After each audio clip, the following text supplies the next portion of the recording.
Michael Thompson had always been a man of logic, a firm believer in the tangible and the explainable. When he stumbled upon the opportunity to buy an old house on the outskirts of town, it seemed like a fresh start, a place where he could leave behind the chaos of city life and the painful memories of a marriage that had disintegrated. The house was a sprawling, two-story Victorian, its once grand facade now weathered by time. To Michael, it was a project, a chance to rebuild not just the house, but his own life. The locals in the nearby town of Willow Creek had been polite but distant when Michael moved in. They had that air of reserved curiosity, the kind that comes with a stranger entering their tight-knit community. He didn't mind, he was looking forward to the solitude, to the peace and quiet. The house had been on the market for years, a fact that didn't bother him in the slightest. It just meant he got a better deal. Besides, Michael was no stranger to hard work. He had plans for the house, restorations, renovations, maybe even a garden in the back where the overgrown weeds had claimed dominion. The first few nights were uneventful. Michael spent his time unpacking, exploring the creaky old house, and making a list of repairs. It wasn't until the third night that something felt off. He was lying in bed, the room pitch black except for the faint moonlight seeping through the cracked blinds. Just as he was drifting off to sleep, he heard it, a faint whisper, so soft it could have been the wind. Michael dismissed it, rolling over and pulling the covers up to his chin. But the whisper came again, a barely audible string of words that he couldn't quite make out. He sat up in bed, straining to listen. The house was silent, save for the ticking of the old grandfather clock in the hallway. Michael shook his head, feeling foolish. It was an old house. Old houses made noises. The wood expanded and contracted, the wind slipped through the cracks in the walls, and sometimes, the pipes groaned like a restless ghost. He forced himself to lie back down, telling himself it was nothing. But the whispers didn't stop. Over the next few nights, they grew more frequent, more distinct. Michael began to notice a pattern, always late at night, always when the house was at its quietest.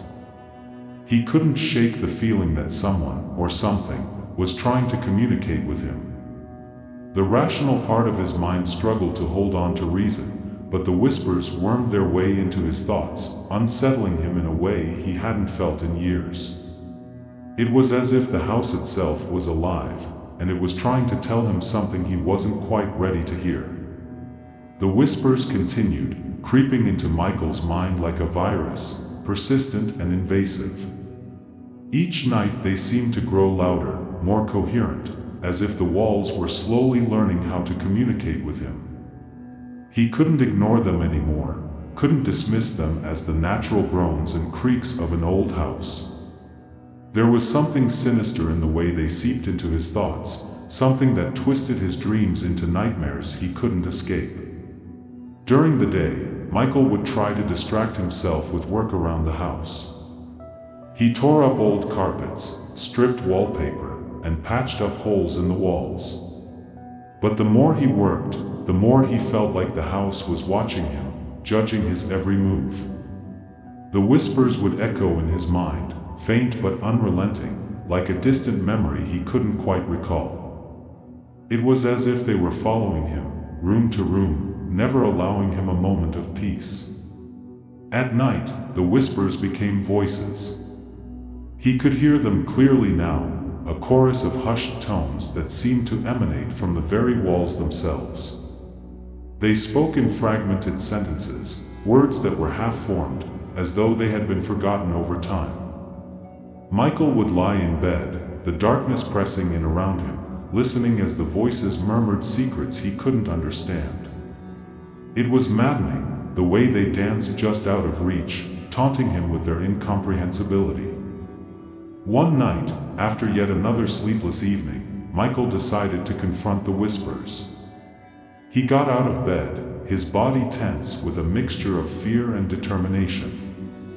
The house was deathly silent, as if it was waiting for him to make his move. He walked slowly down the hallway, his footsteps echoing on the hardwood floor. The whispers grew louder, more insistent, guiding him toward the source of their origin. They led him to a room he had avoided since moving in, the old study on the second floor. It was a small, cramped space, filled with dust-covered bookshelves and an old wooden desk that had been left behind by the previous owners.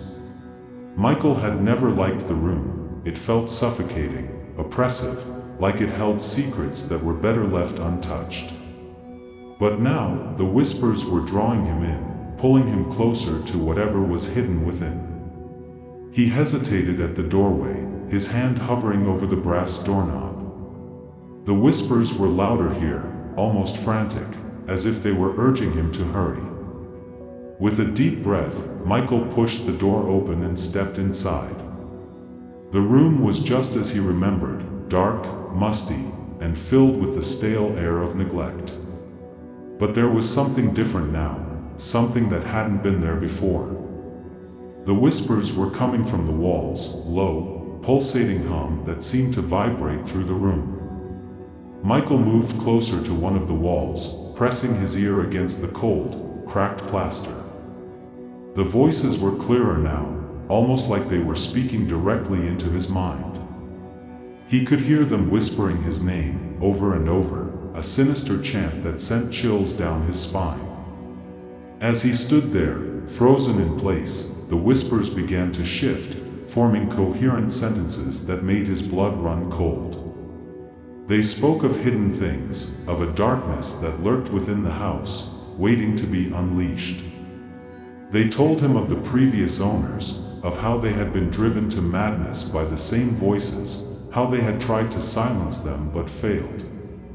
The whispers warned him to leave, to escape before it was too late, but Michael was rooted to the spot, unable to move. Suddenly, the voices stopped. The silence was deafening, a void that pressed down on him like a physical weight. Michael pulled away from the wall, his heart pounding in his chest. The room felt different now, as if the air had been sucked out of it. He backed away slowly, his mind racing with fear and confusion. The house wasn't just old, it was alive, and it had secrets it didn't want him to discover.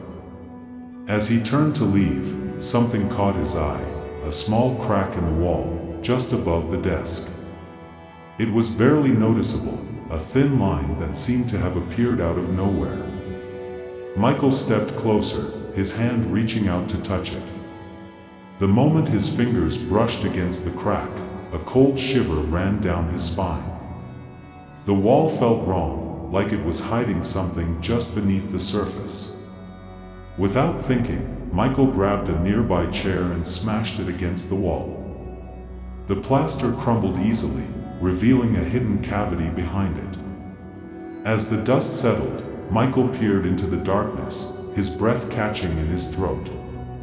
Inside the wall was a small, hidden compartment, and within it, a collection of old, yellowed papers, tied together with a piece of frayed twine. He reached in, pulling the papers out carefully. They were brittle, as if they would disintegrate with the slightest touch. Michael untied the twine and began to read, his eyes widening with each word. The papers were journal entries, written by the previous owner of the house. They detailed the same experiences Michael had been having, the whispers, the voices, the overwhelming sense of dread. But there was something else, something that made Michael's heart skip a beat. The last entry spoke of a hidden room, buried deep within the house, where a terrible secret had been locked away. The previous owner had tried to find it, but the house had driven him mad before he could. Michael's hands trembled as he read the final words, scrawled in frantic, shaky handwriting. The voices won't stop. They know I'm close. God help me, I'm close. Michael's discovery of the hidden journal entries only deepened his obsession. The whispers no longer just haunted him at night, they became a constant presence, a relentless hum that followed him throughout the day. He tried to focus on his work, on the repairs the house so desperately needed, but his mind was consumed by the words in those journals. The idea of a hidden room, buried somewhere within the house, gnawed at him like an itch he couldn't scratch. Every creak of the floorboards, every groan of the old pipes, seemed to hint at the room's location. Michael began to search the house methodically, tapping on walls, prying up floorboards, and crawling through dusty, cobweb-filled spaces. He spent hours in the old study, tearing at the walls in a frenzy, convinced that the secret lay just beyond his reach. The more he searched, the more desperate he became, driven by a need to uncover whatever it was that the house was hiding. His obsession began to take its toll. He stopped sleeping, unable to escape the whispers that now plagued him even in his dreams.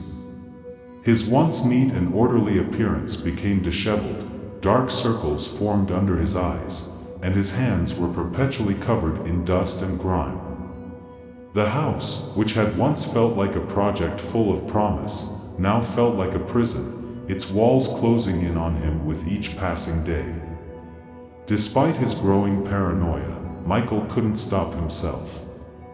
The journal had mentioned a hidden room, and he was determined to find it, no matter the cost.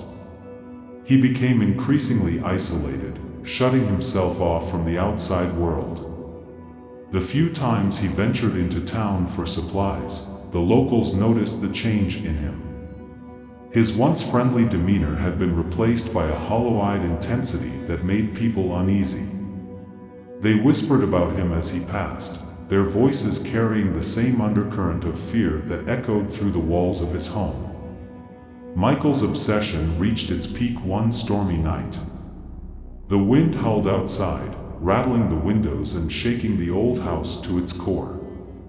The whispers had grown louder, almost deafening, as if the very walls were screaming at him. He was in the basement, tearing at the cold, damp stone walls with his bare hands, convinced that the hidden room was somewhere below the house.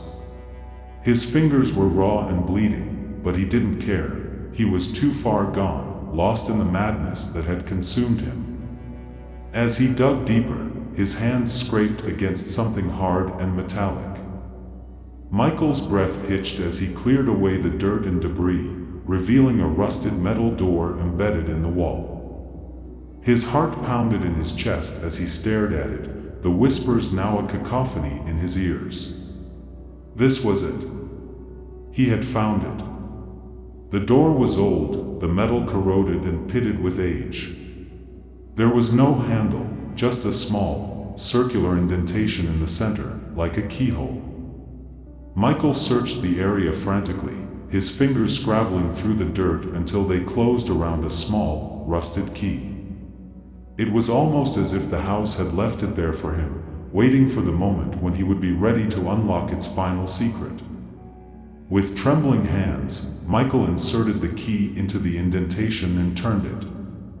The mechanism inside the door groaned, and with a final, agonizing creak, the door swung open. A rush of cold, stale air hit him, carrying with it the unmistakable scent of decay.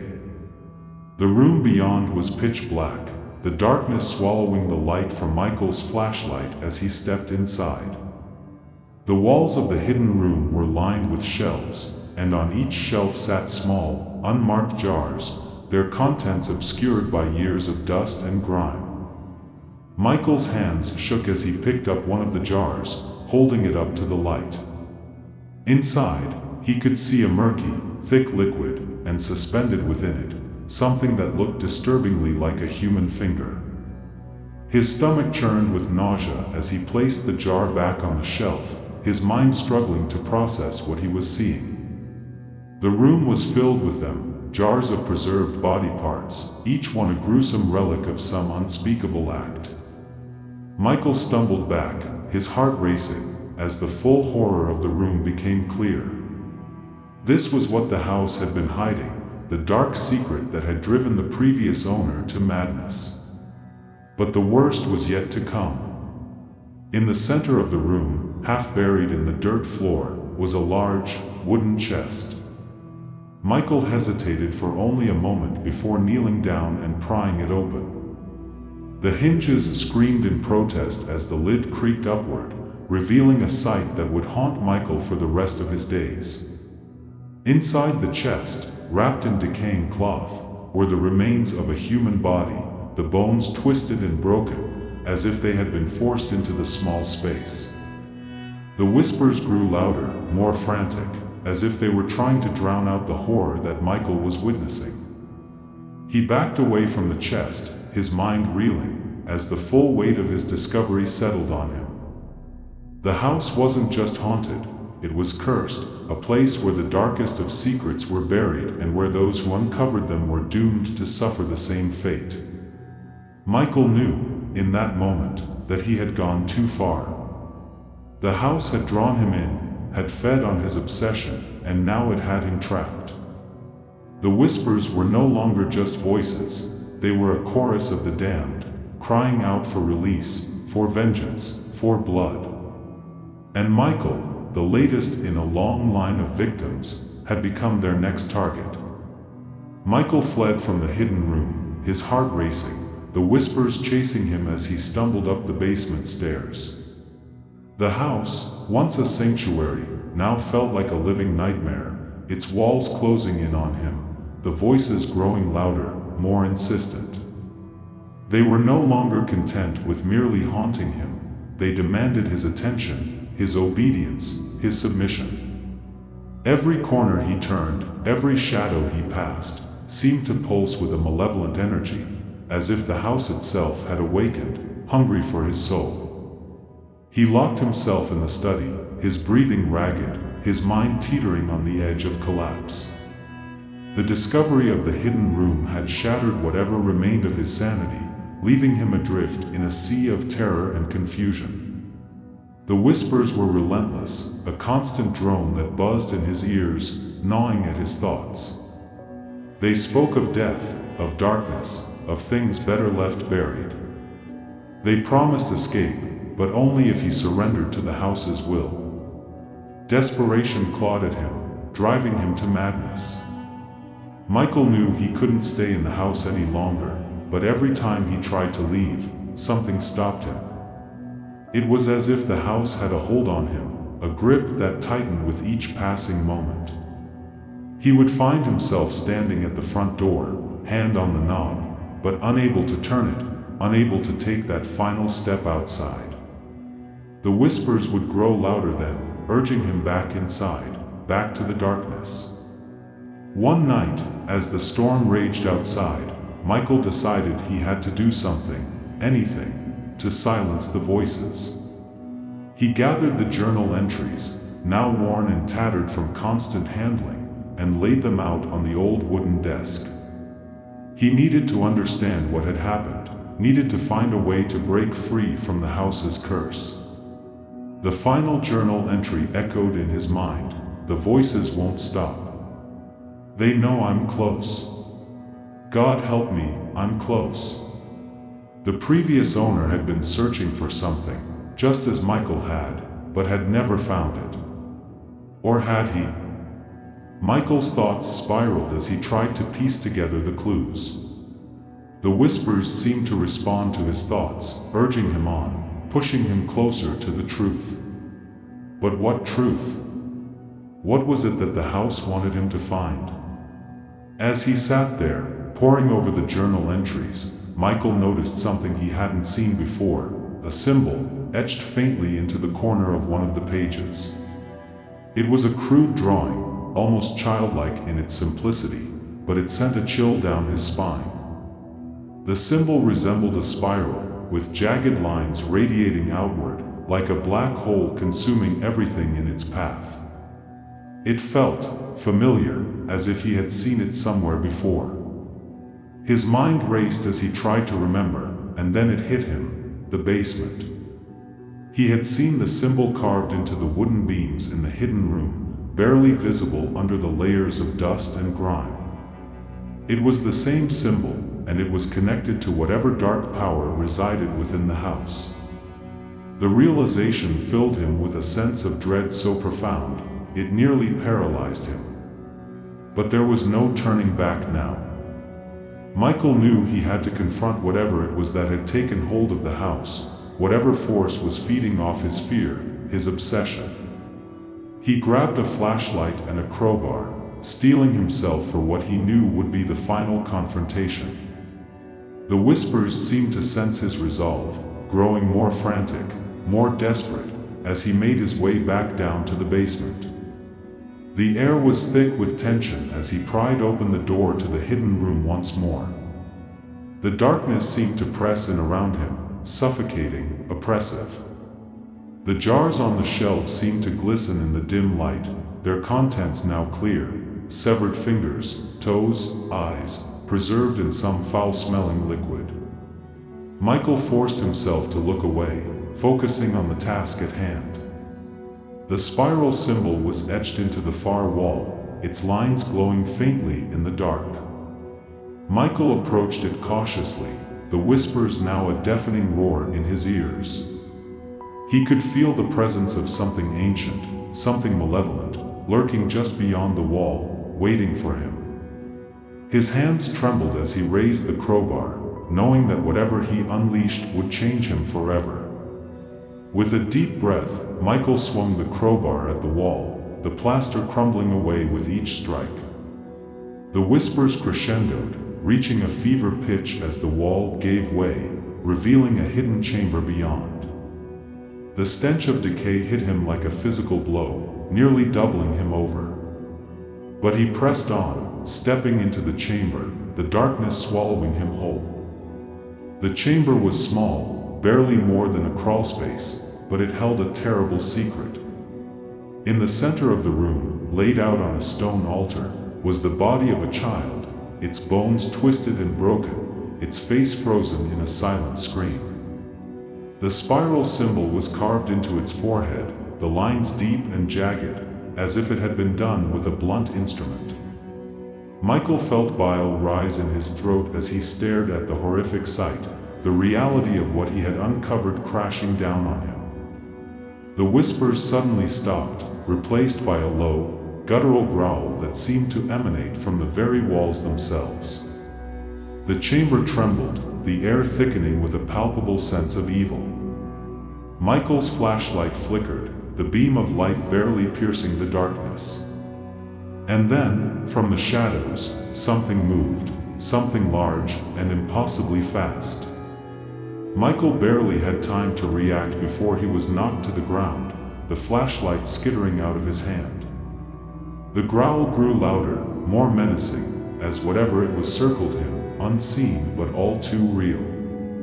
Panic surged through him as he scrambled to his feet, his mind racing for a way out, for something, anything, that could save him. But there was nothing.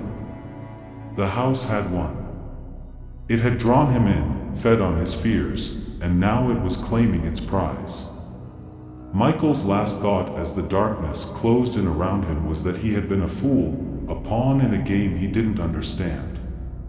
The growl grew into a roar, the walls closing in, and then, nothing. The next morning, the storm had passed. The sun shone weakly through the rain-soaked clouds, casting a pale light over the old Victorian house. Inside, all was silent, the whispers finally stilled. The house stood empty, its secrets buried once more, waiting for the next unsuspecting soul to wander in and awaken the darkness that lurked within its walls.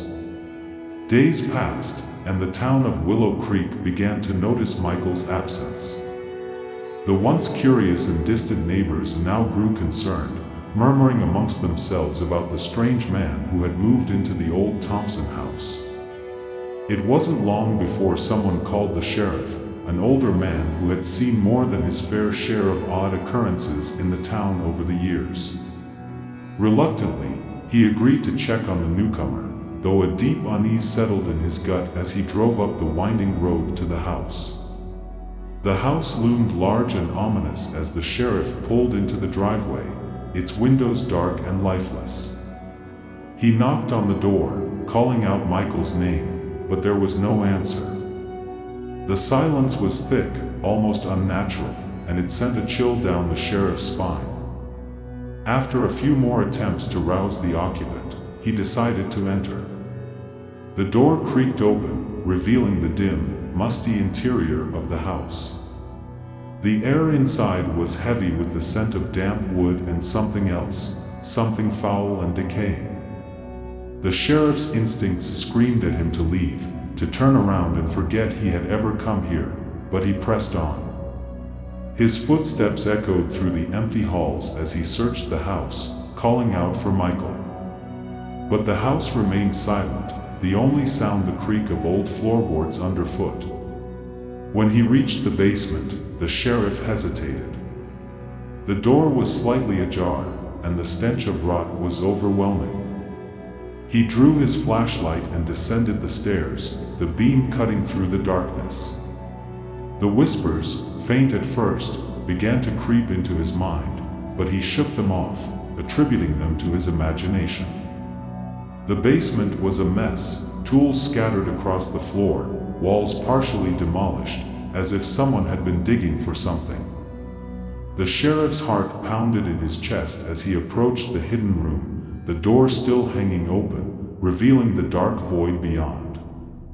He stepped inside, the flashlight illuminating the macabre scene, the jars, the chest, and the altar with its gruesome offering. But Michael was nowhere to be found. The sheriff's breath came in ragged gasps as he backed away from the horrific sight, his mind struggling to comprehend what he was seeing.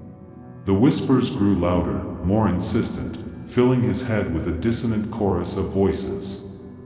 They spoke of death, of secrets, of things buried deep within the house. And then, like a switch had been flipped, they stopped. The sheriff turned to leave, desperate to escape the house and its cursed walls, but something caught his eye, a faint light coming from the far corner of the room. He hesitated for a moment before approaching it, his hand trembling as he reached out to touch the cold, stone wall. The light flickered, growing brighter, and then the wall shifted, revealing another hidden compartment. Inside the compartment was a small, leather-bound journal, its pages yellowed with age. The sheriff opened it, his eyes scanning the faded handwriting. The words were disjointed, rambling, but they told a story of a man who had moved into the house many years ago, a man who had heard the whispers and uncovered the dark secret buried within its walls. The final entry in the journal sent a chill down the sheriff's spine. The house has taken him.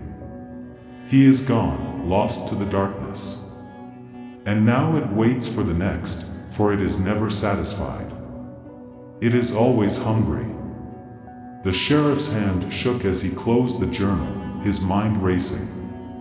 He knew, deep down, that Michael was gone, consumed by whatever malevolent force resided within the house. There would be no trace of him, no body to recover, just another name added to the long list of those who had vanished within these walls. The whispers, now silent, had claimed yet another victim. As the sheriff left the house, he made a silent vow never to return, never to speak of what he had seen. The house stood alone, its secrets once again buried, waiting patiently for the next soul to wander in and awaken the darkness. And when that day came, the whispers would start anew, luring in their prey with promises of secrets and power, only to consume them in the end. For the house was alive, and it was always hungry,